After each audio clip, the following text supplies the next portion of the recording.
Narrator: This is the story of Vuong Oc Nguu, a junior forensic pathologist working at the grassroots level. After a new case arises, he personally goes to the scene to find physical evidence in search of the truth. But the case he is about to tell is completely different from the previous one. There is no concrete crime scene.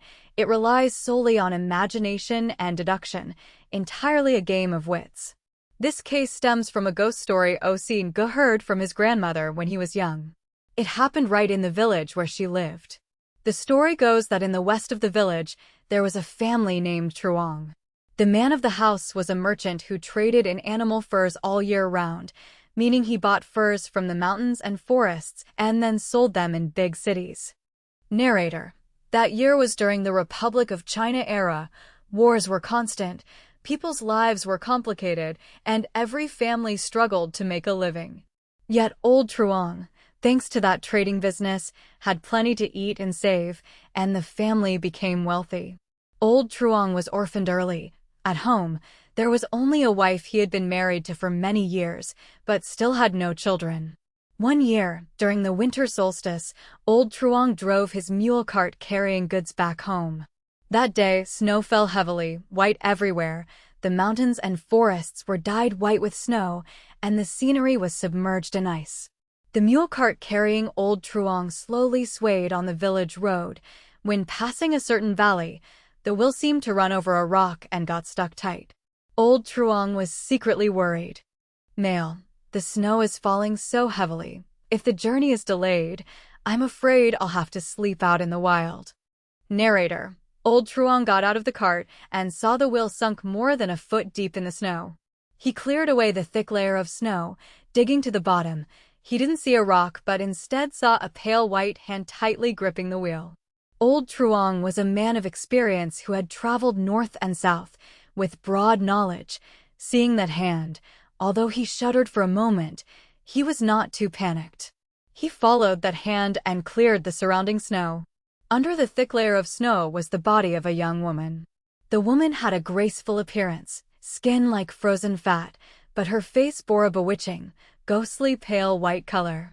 Surely this woman, while passing through here, suddenly encountered heavy snow, fought against hunger and cold, then collapsed and died. Old Vuong immediately clasped his hands and spoke loudly with respect. Male: Hey miss, Vuong's heart is clear, having been fated to meet you here. Vuong certainly will not let you expose your corpse in the wilderness. Please let go of your hand. Narrator: Just as he finished speaking, that pale hand tightly gripping the wheel indeed loosened.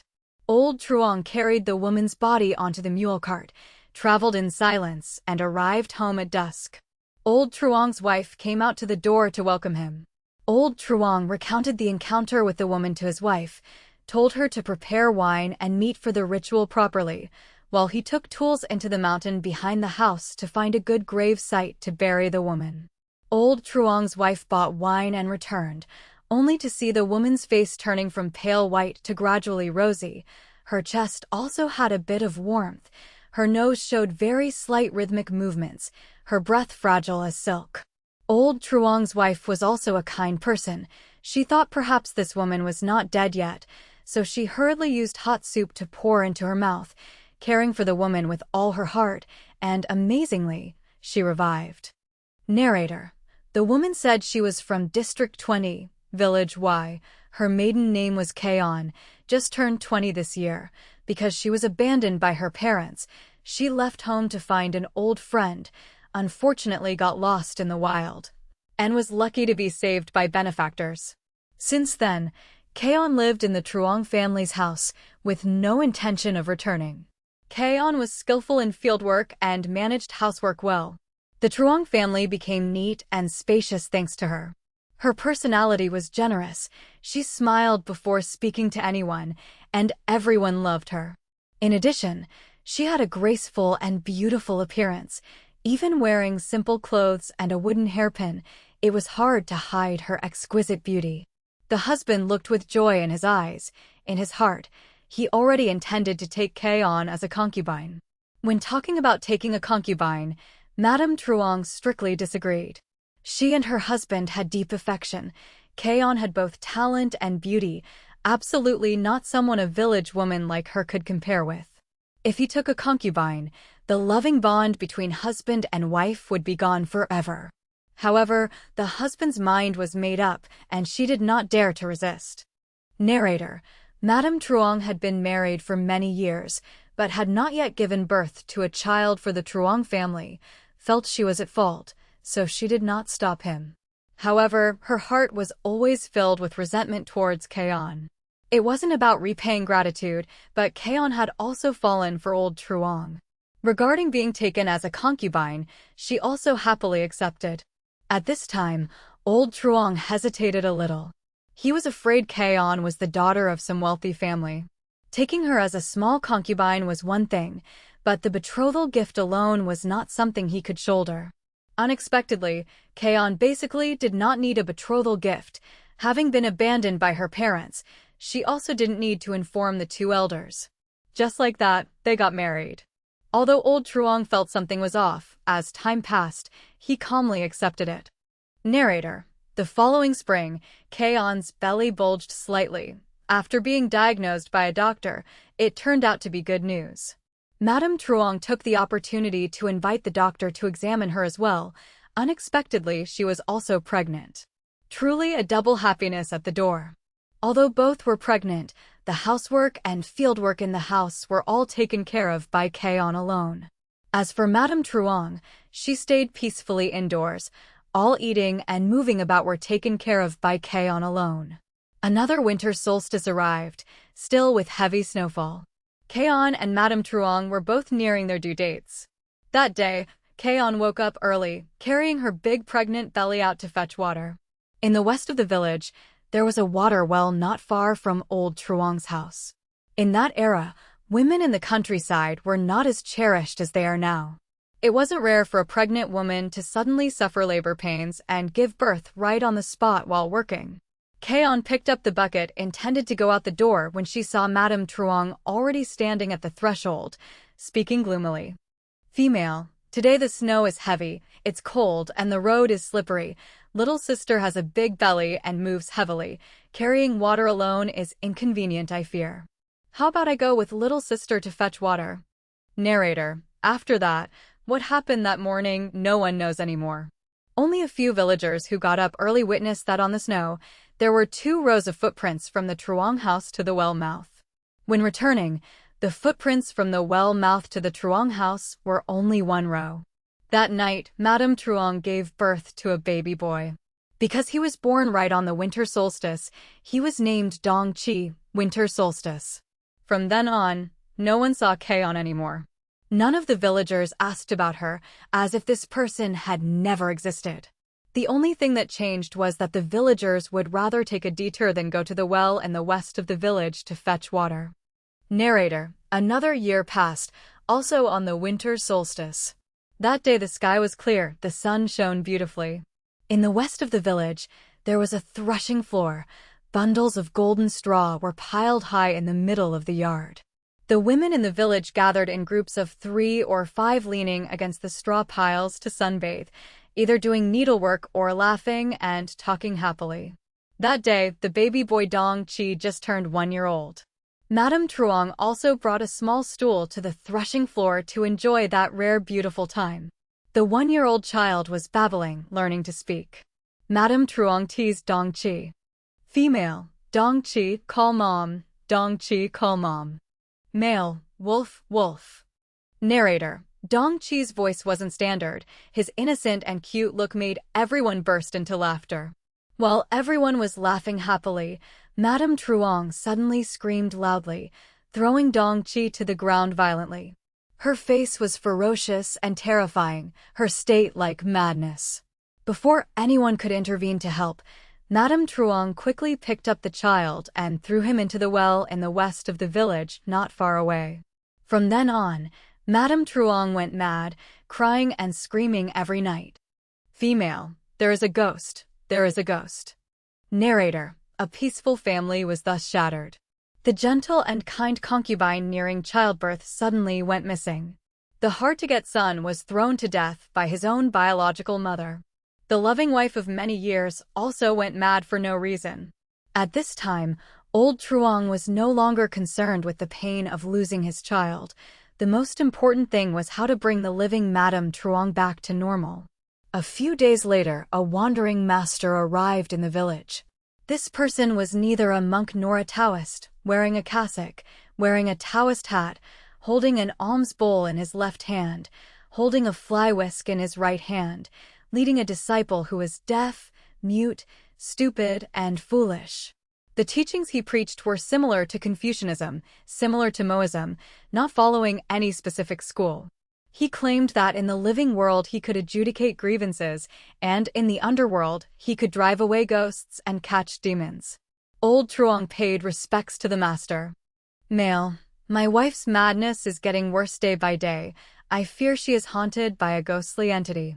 I respectfully hope the master will lend a hand to save her, drive away the ghost, and eliminate the calamity for my wife. Male: every grievance has a source, every debt has a debtor. To drive away the ghost, one must first clear the grievance. Do you agree? Male: Truong agrees. Narrator: a few days later at the village ancestral hall, the clan elders sat on both sides. Old Truong and Madame Truong knelt before the hall. Days of madness had tortured Madame Truong until she no longer looked human. The master walked slowly with his eyes closed. When he reached the center of the hall, he suddenly opened his eyes in anger, eyebrows raised, and shouted loudly. Male: debts must be paid with money, murder must be paid with life. It has always been so. Guilty woman, do you admit your crime? You killed the concubine, everyone knows. Quickly confess your crime honestly. Narrator: Madame Truong's whole body went limp. She had already fainted from fear.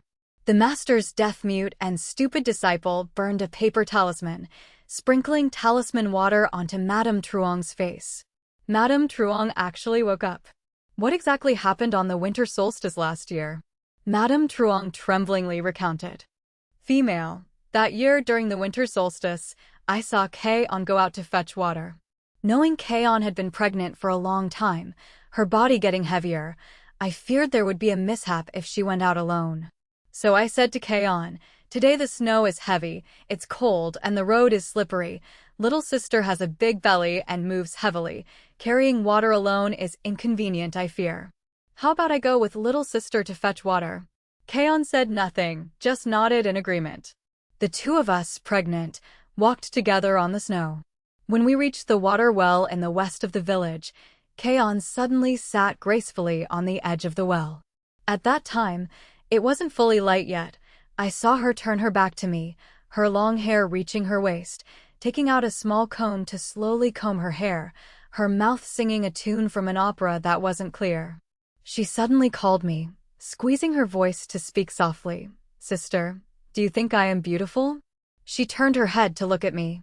I saw her eyes, ears, nose, and mouth were all stuck full of tiny silver needles. 2 streams of blood flowed from the corners of her eyes, blood smeared all over her face. She smiled, looking at me. As soon as she opened her mouth, the gaps between her teeth were also full of silver needles, thick black blood gushing from her mouth. She smiled while bleeding. That scene was indescribably gloomy and terrifying. I was so scared I collapsed to the ground, unable to utter a word.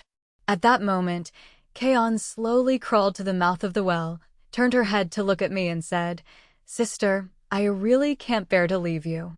Then she just threw herself down the well. I was terrified out of my wits, tried to drag myself home, disturbed the fetus, and that night gave birth to the son Dongqi. Narrator: Madame Truong finished speaking. Before the master could speak, Old Truong knelt on the ground, kowtowing and crying as he recounted. Male: it was I who harmed my wife. All the strange things were caused by me. Narrator: Old Truong told everyone the story of the winter solstice the year before last, passing through the valley, how the wheel was grabbed by a ghost hand, and how he carried the woman's body home. Madame Truong later knew this process, but Old Truong had hidden a part of the truth. That day in the valley, at the moment of digging the woman's body from the snow, Old Truong had arisen evil thoughts. That day when Old Truong returned from the mountain, learning that his wife had revived the woman's body, he was even more frantically happy. At that time, he had the intention of possessing that woman. The master listened to the statements of the two people, thought for a moment, then said to Madame Truong, "Male, the matter of the concubine will be set aside for now. The matter of you throwing your own child to death in front of everyone on this year's winter solstice, how do you explain it?" Narrator. Hearing the words, "own child," Madame Truong immediately burst into tears, slowly recounting. Female. This year's winter solstice was sunny and beautiful. The yang energy was most prosperous. I thought the ghostly entity belonging to Yin surely wouldn't dare to appear in the middle of the day. So I took my son out to sunbathe. My son just turned 1 year old and was babbling, learning to speak. I told Dongqi to call mom. Dongqi always pronounced it incorrectly, making everyone laugh. While everyone was laughing loudly, I noticed Dongqi's expression was half smiling, half not, looking gloomily at me. That look was very familiar, but I couldn't remember whose it was, but it was absolutely not the look a 1-year-old child should have. I suddenly remembered that was exactly Que An's look. At that moment, Dongqi suddenly crawled to my ear, whispering to me, "Sister, it's Que An. I miss you very much." Still that soft voice, every single word was clear and distinct. "Ghost, ghost, she has returned again." Narrator. At this time, the master had closed his eyes like an old monk in meditation. After a long time, he opened his mouth to judge. Male. All these strange things stem from old Truong. Que An froze to death in the wilderness. Her span of life in the living world had ended. This is the will of heaven that cannot be defied. However, she lingered in the living world, unwilling to go to the underworld, so she used her hand to tightly grip your mule cartwheel. Old Truong, you were bewitched by her beauty, gave rise to evil thoughts, which she sensed, turning her into a fierce ghost carried home by you. You knew clearly that underworld ghosts should not exist in the living world, yet you coveted beauty, took her as a concubine, and betrayed your wife. You disregarded the will of heaven, acted against heaven, causing your wife to go mad and your son to die tragically. Old Truong, you have committed such unrighteous acts.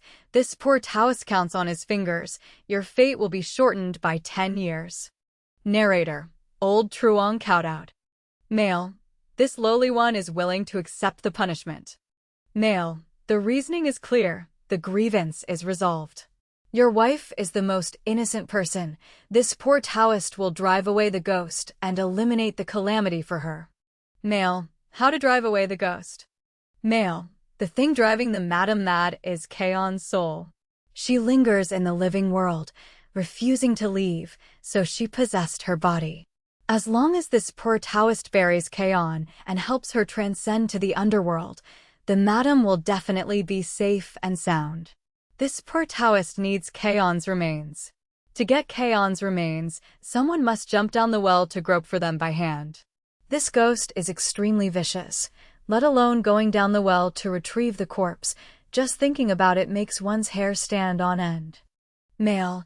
Master, spare my life. Going down the well to retrieve the corpse, this lowly one really dares not. Male. No need for the benefactor to go down the well. This poor Taoist has a good plan.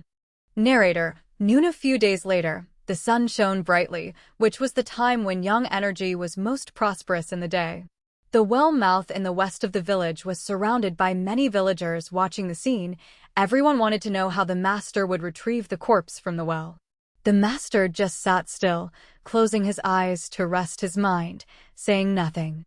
Suddenly he used the fly whisk to tap once on the alms bowl, producing a clear sound, and spoke loudly. Male. The auspicious hour has arrived. Narrator. They only saw the deaf-mute disciple next to him grab the rope and jump into the well. The master gathered the villagers and explained to everyone.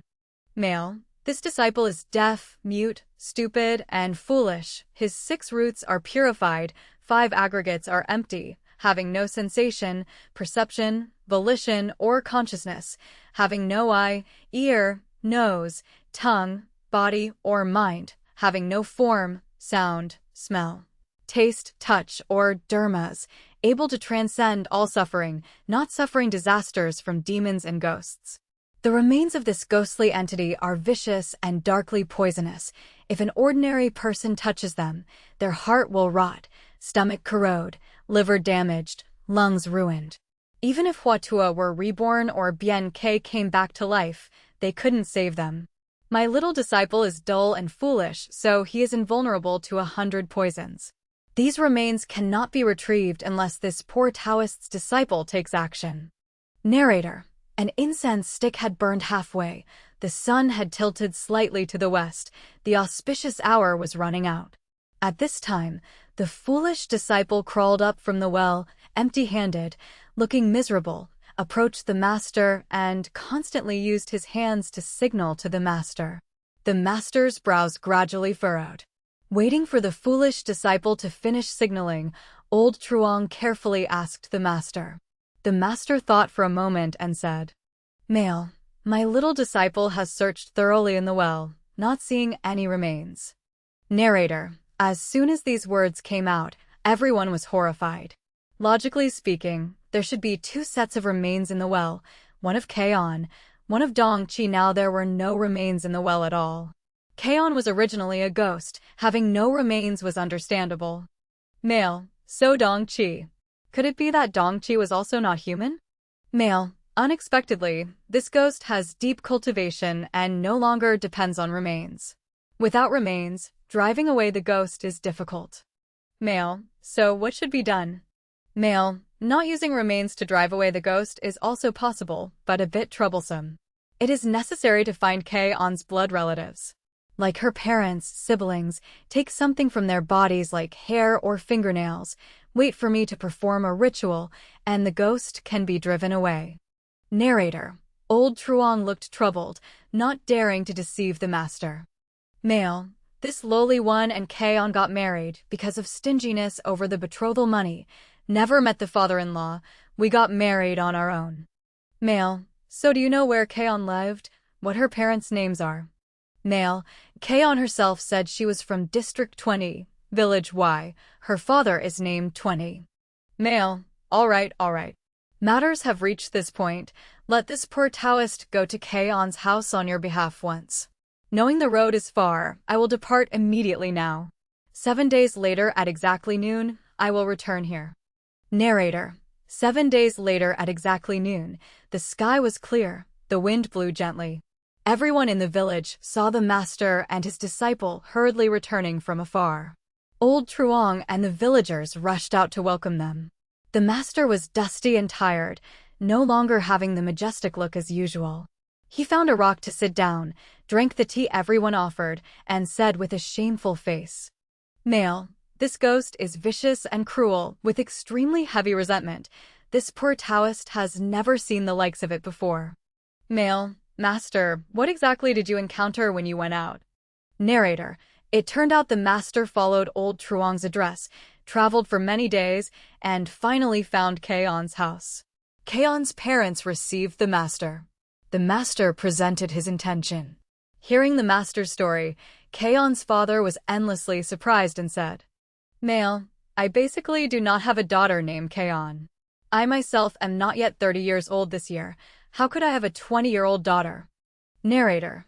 The master also noticed the strangeness, so he recounted in detail the story of old Truong meeting Que Anh in the snow, how Que Anh jumped down the well on the winter solstice, and how after jumping down the well, her eyes, ears, nose, and mouth were pierced with silver needles, looking gloomy and terrifying. The master spoke to the part about silver needles. His words were suddenly interrupted by Que An's mother. She trembled as she spoke, her body clearly shaking. Female. Ma. Master. May I ask if old Truong met the female ghost in the valley on Mountain 20? Male. That is correct. Female. Was it on the winter solstice? Male. That is correct. Female. Did the female ghost have silver needles in her eyes, ears, nose, and mouth? Male. That is correct. Narrator. Que An's mother screamed once and almost fainted. Female. It is all due to my sinful karma. The child was killed by me. Not only eyes, ears, nose, and mouth, but both hands, both feet, tongue, and fontanelle were all stuck full of silver needles by me. Narrator. Hearing up to here, Que An's father also understood somewhat. After comforting his wife, he explained to the master. Male. For years ago on the winter solstice, my wife gave birth to a baby girl. Before that, she had already given birth to 3 girls. Of the 3 unfilial acts, having no heir is the greatest. So my wife and I on that day used silver needles, then threw the child into the valley on Mountain 20. Narrator. Although Que An's father did not say everything, the master understood at this point. The story of abusing and killing infants, the master had also heard of often. According to superstitious rumors in the folk, a woman giving birth to a daughter implies a soul wanting to be reincarnated as a woman. If that woman keeps giving birth to daughters and does not want to give birth to a daughter in the next life, she must use extremely cruel methods to abuse and kill the newborn girl, then expose the corpse in the wilderness for wild dogs to gnaw on.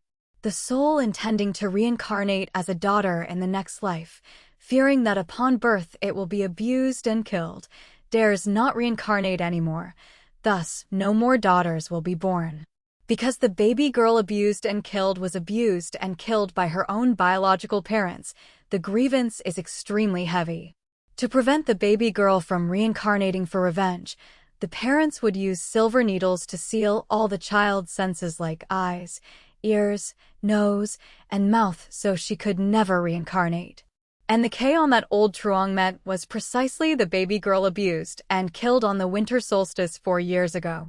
Matters having reached this point, the master also shouldn't stay long. If not leaving, he feared the host would order to drive the guest away. As for demanding hair or something from them to drive away the ghost, it was even more impossible.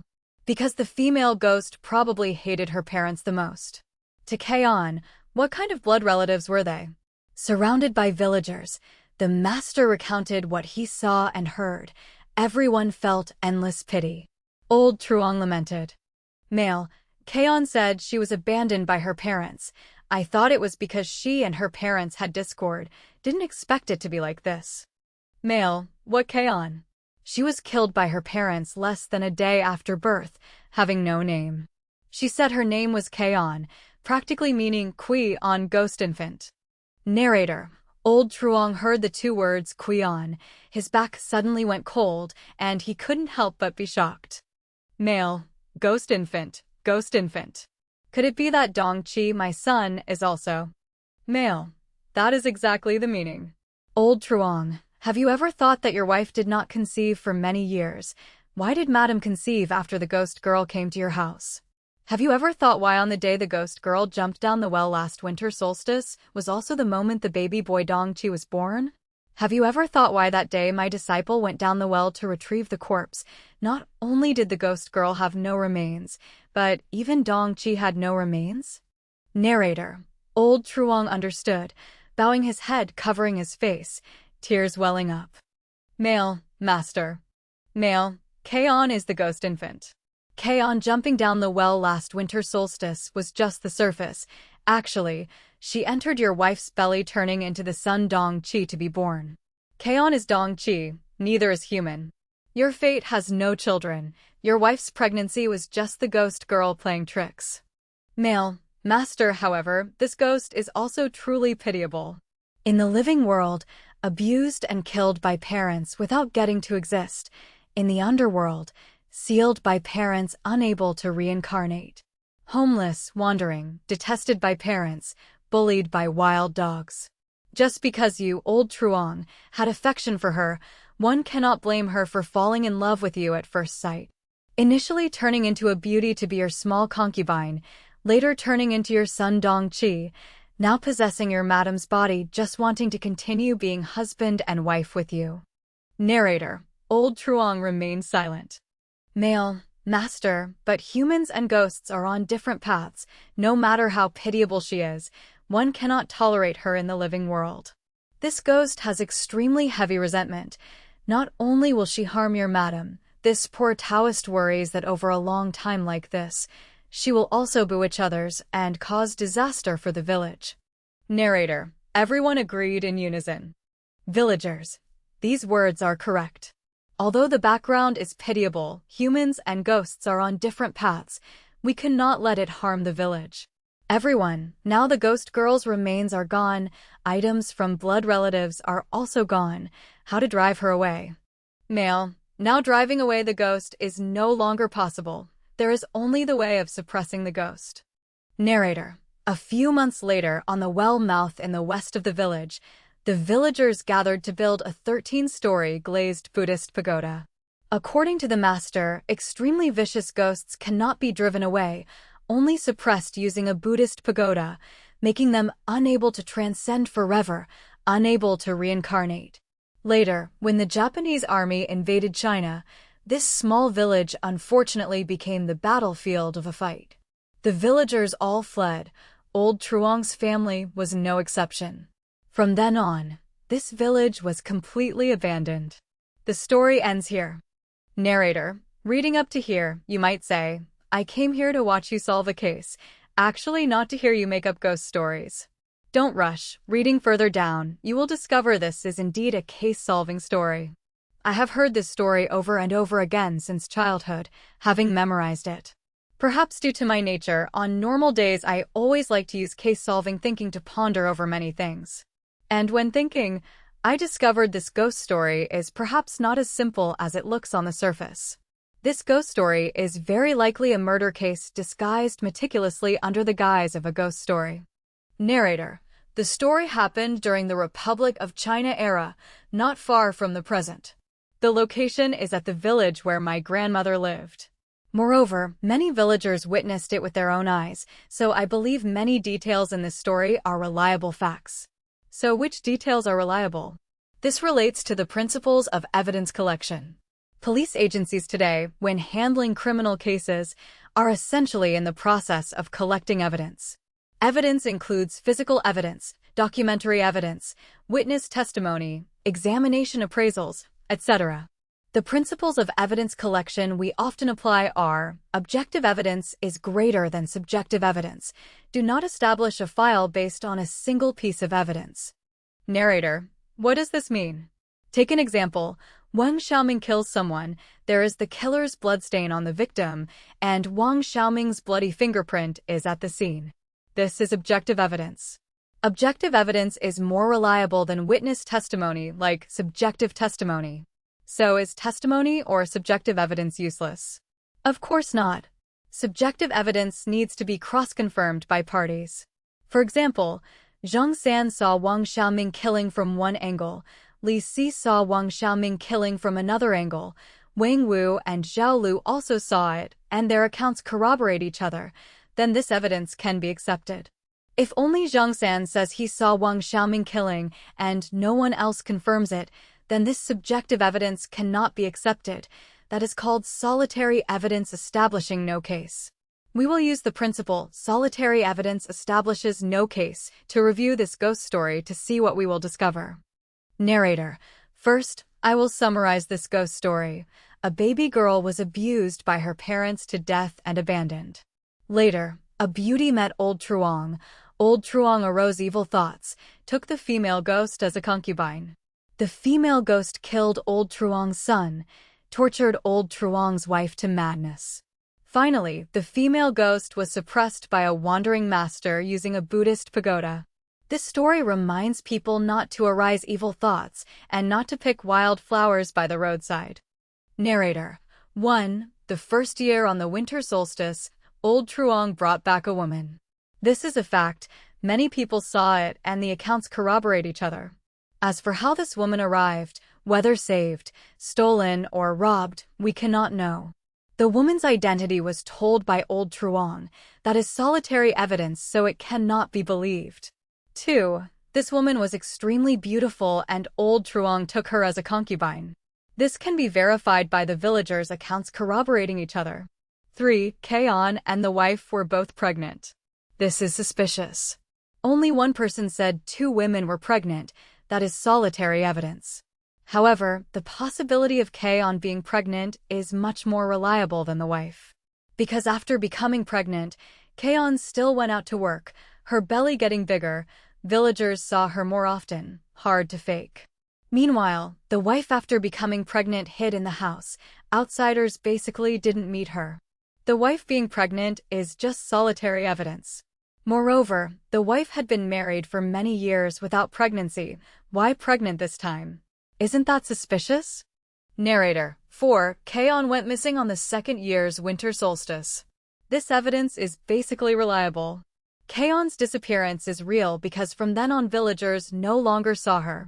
And there is a key piece of evidence witnessed by many. Footprints from Old Truong's house to the well mouth were 2 rows. From the well mouth back to Old Truong's house was only 1 row. This is evidence that cannot be faked.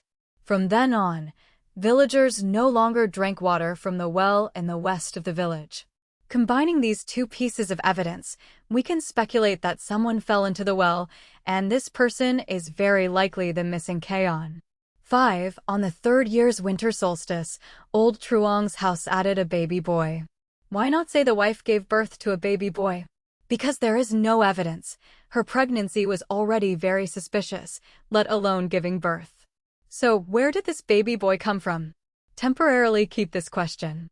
Narrator. 6. On the 3rd year's winter solstice, the wife threw the baby boy to death and threw him into the well. The wife throwing the baby boy to death and throwing him into the well was witnessed by many. It is a fact. 7. The wife went mad. This evidence cannot be proven. Even though everyone witnessed her going mad, that doesn't mean she was truly mad. She could also be faking madness. Similarly, one cannot deny she was truly mad. Question 8. The master judged Old Truong and his wife at the ancestral hall. This trial process is real and reliable, but the wife's account that she saw Que Anh revealing her true form by the well and the baby boy speaking to her are unreliable. They are solitary evidence that cannot be accepted. 9. The master's disciple went down the well to retrieve the corpse. This corpse retrieval process is reliable, but the result is not. The fact that there were no bodies in the well was told by the disciple to the master, also solitary evidence not acceptable. 10. What the master saw when visiting Que Anh's hometown. The story of the master going to Que Anh's house is all the master's self-narration. No one can confirm. Unacceptable. 11. The well in the west of the village was filled and a pagoda was built on it. Reliable is a fact. Narrator. After we have reviewed this story, removing unreliable evidence, what have we obtained? Old Truong brought back a woman named Que Anh on the previous winter solstice. Que Anh was very beautiful. Old Truong took her as a concubine. The following spring, Que Anh became pregnant. The same year's winter solstice, Que Anh went missing, very likely murdered. The same day, a baby boy, Dong Chi, appeared in Old Truong's house. The 3rd year, the wife threw the baby boy to death in front of everyone. The wife seemed to go mad. The master threw the trial at the ancestral hall, retrieving the corpse at the well, and what he saw when going out, concluded the wife went mad due to a demon ghost possessing her soul, finally building a pagoda to suppress the ghost. After reviewing, we easily discover the problem. This is a murder case. In the story, there are 2 victims, one is Que Anh, one is the baby boy. And the killer of them is very likely the wife. But in that ghost story, the wife is the biggest victim. The wife also did not suffer any punishment. Debts must be paid with money. Murder must be paid with life. From ancient times it has been so.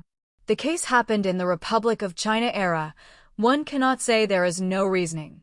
Even in the Ming and Qing dynasties, killing a person could not go completely unpunished. Isn't this strange? Narrator. Since we have discovered the anomalies hidden in this story, can we restore the truth of this murder case?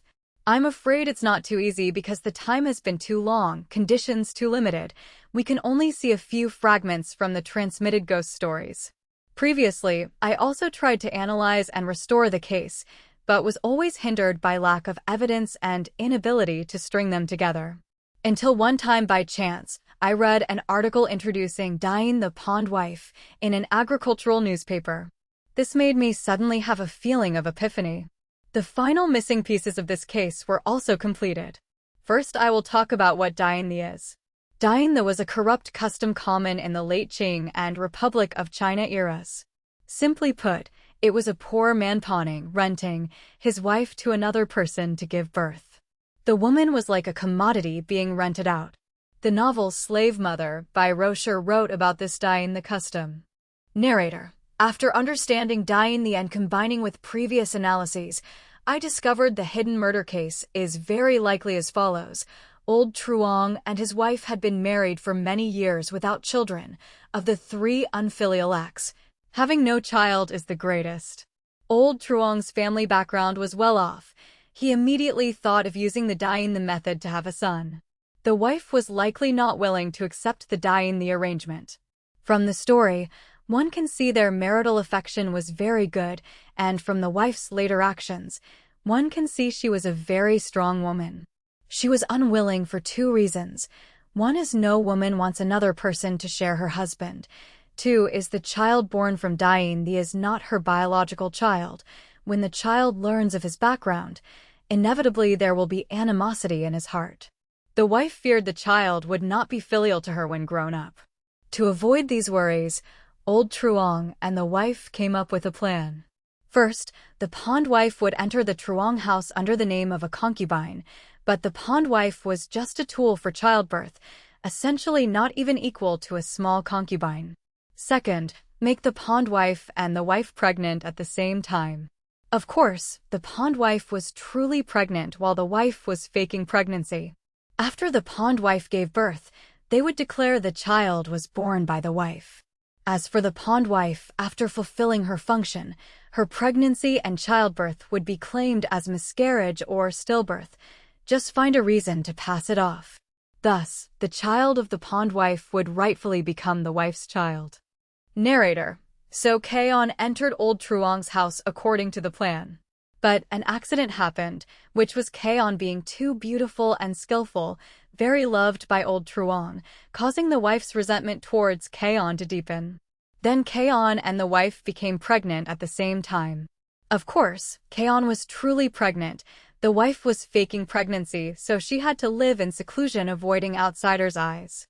While everyone loved Que Anh, she was increasingly favored. Old Truong even arose the thought of truly taking Que Anh as a concubine, wanting to keep Que Anh forever. This was something the wife firmly could not tolerate, but at this time the wife could not show it outwardly, because her and Old Truong's core interest was the baby in Que Anh's belly. Before the baby was born, all resentment had to be suppressed. Before the 2nd year's winter solstice, Que Anh gave birth to a healthy baby boy. The wife's many days of resentment finally exploded. Under the dominance of extreme hatred, the wife lured Que Anh to the well and murdered her. Narrator: We can see this act of murder was extremely impulsive and thoughtless. The murder method was very elementary, leaving many clear evidences. One is committing the crime on snow. From Old Truong's house to the well mouth were 2 rows of footprints. From the well mouth back to Old Truong's house was only 1 row. Very clearly someone went missing at the well mouth. 2 is extremely likely having encountered witnesses. The witness didn't necessarily see the act of the wife pushing Que Anh down the well, since that act only happened in a split second. The chance of being seen was very small. But from Old Truong's house to the well was also a distance. They walked on snow very slowly. The chance of being seen during this process was very large. Combined with footprints on the snow, 2 people going and only 1 returning, after simple deduction one would know someone was harmed. This point can also be seen through the villagers' attitude later. Villagers would rather take a detour than use that well water, because they knew there was a dead person in the well.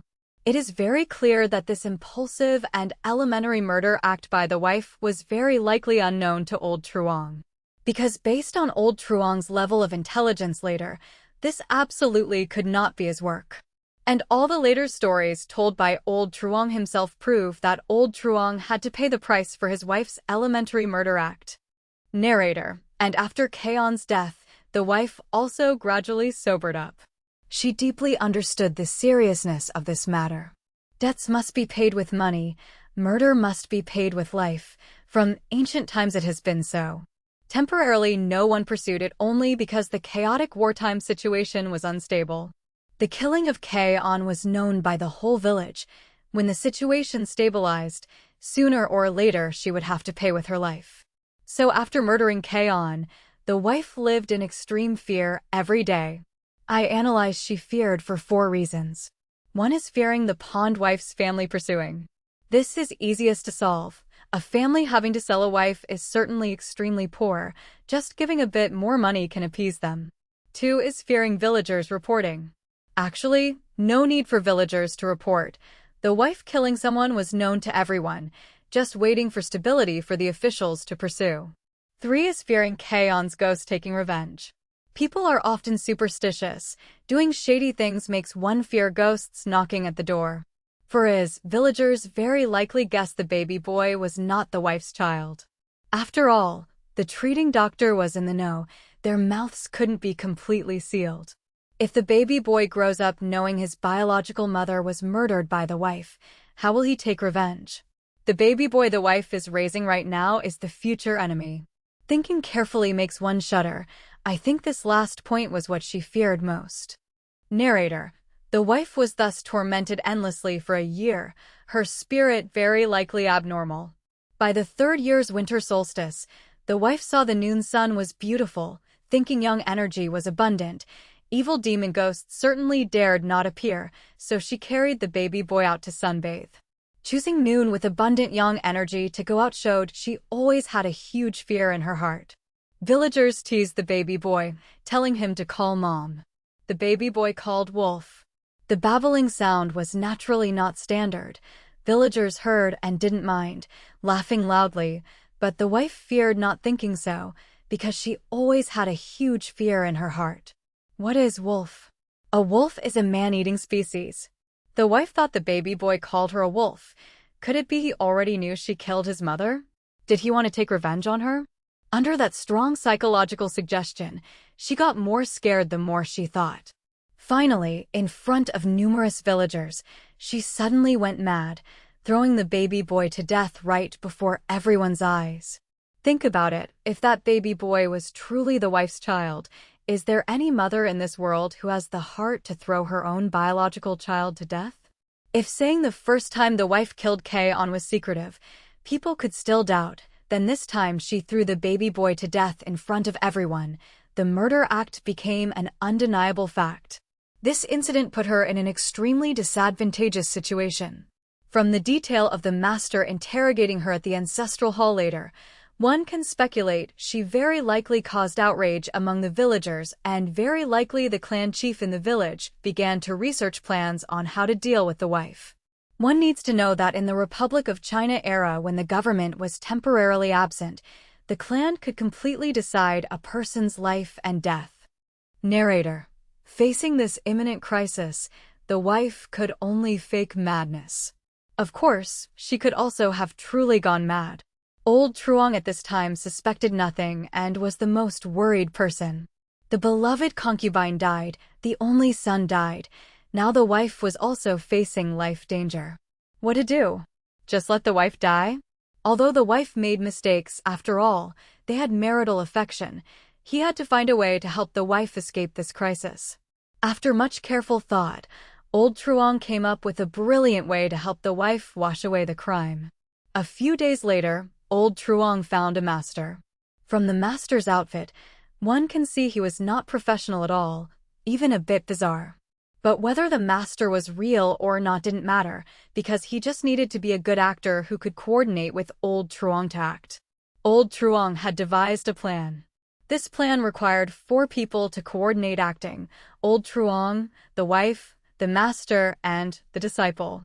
Narrator. So, how to escape the crime? Actually, the core idea is very simple. Debts pay with money, murder pays with life. Everyone knows this principle. Everyone must follow. But what if what was killed wasn't human? What if it was a ghost?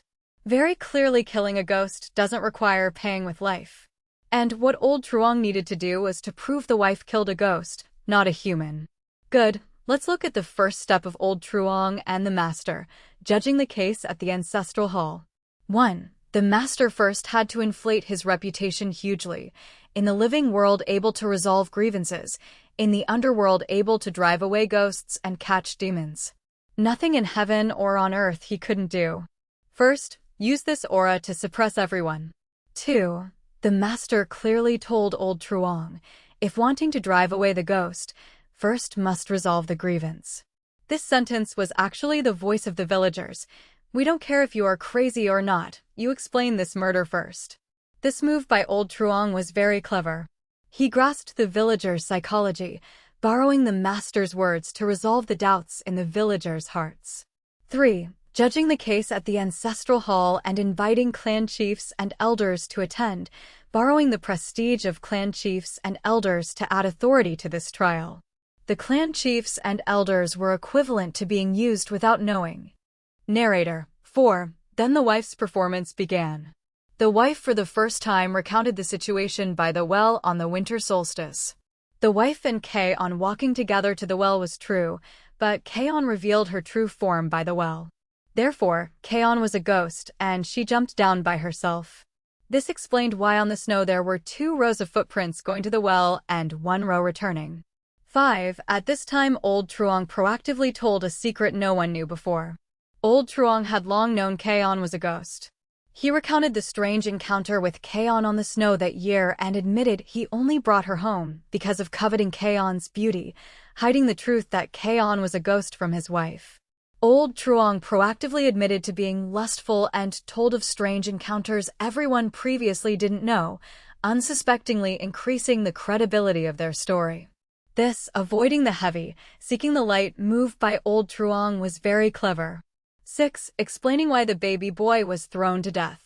Because the baby boy was also transformed from Que Anh, so what the wife threw to death was a ghost, not a human. The baby boy was also an innocent victim and was also harmed by the ghost. Narrator.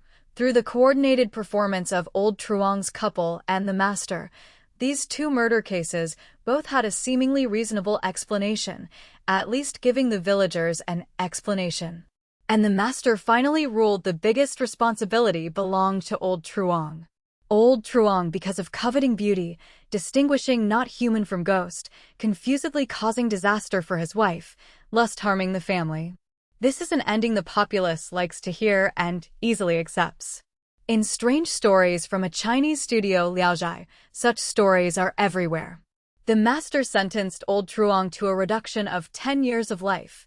Old Truong also willingly accepted the punishment. This was actually an empty promise. Old Truong also dared to act and dared to accept, having affection and righteousness. You see, 2 murder cases with clear evidence, after a stir by old Truong's couple and the master, turned into a ghost incident. The wife's crime naturally disappeared, and she became the biggest victim. Their explanation of the ghost case sounded reasonable. As long as the villagers believed this explanation, the wife's crisis would naturally dissipate. Narrator. But it wasn't over yet. Old Truong and the master's explanation of the ghost case actually had a huge hole, which was the corpse in the well. It couldn't be ruled out that among the villagers there were a few independent thinkers with reason. They just needed to think deeply to discover where the flaw lay. Master, didn't you say Que Anh is a ghost? If the well is dredged and Que Anh's body is found and there are no silver needles on the body, how do you explain this? This was indeed a difficult problem to solve. To patch this hole, old Truong and the master proceeded to the second step, retrieving the corpse in the well. 1. The master emphasized retrieving the corpse must be at the auspicious hour of the horse, noon, and warned that ordinary people touching a woman's corpse would be extremely dangerous. Ordinary people touching it would have rotting hearts and decaying intestines, damaged liver and ruined lungs. Even if Hua Tua were reborn or Bien Ke came back to life, they couldn't save them. This was to scare those intending to retrieve the corpse into retreating. 2. Emphasized corpse retrieval must be done by the master's disciple. Because the master's disciple was deaf, mute, and foolish, with 6 roots purified, thus wouldn't be infected by corpse poison. Those who thought of the whole regarding the corpse in the well were all smart people, at least not stupid people. This act by the master implicitly hinted to smart and rational people not to retrieve the corpse. 3. The master's disciple, after coming out of the well, told everyone there was no corpse in the well. This move by the master was very clever.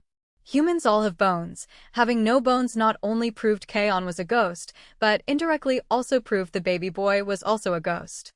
Narrator.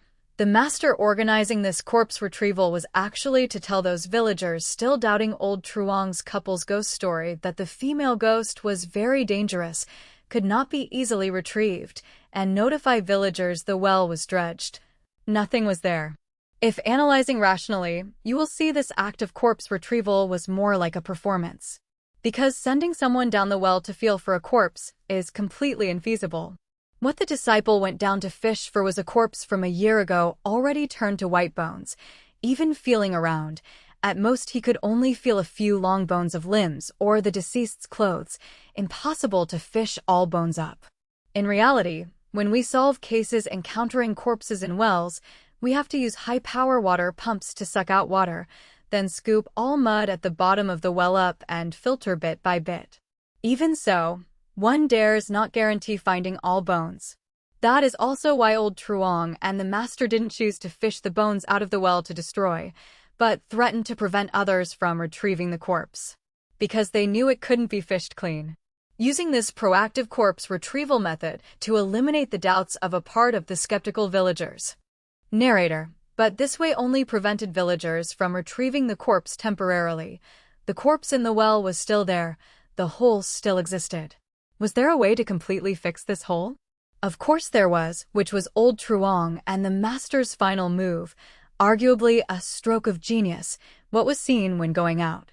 The master claimed to go out to visit Que Anh's family, but whether he went or not was all his one-sided story.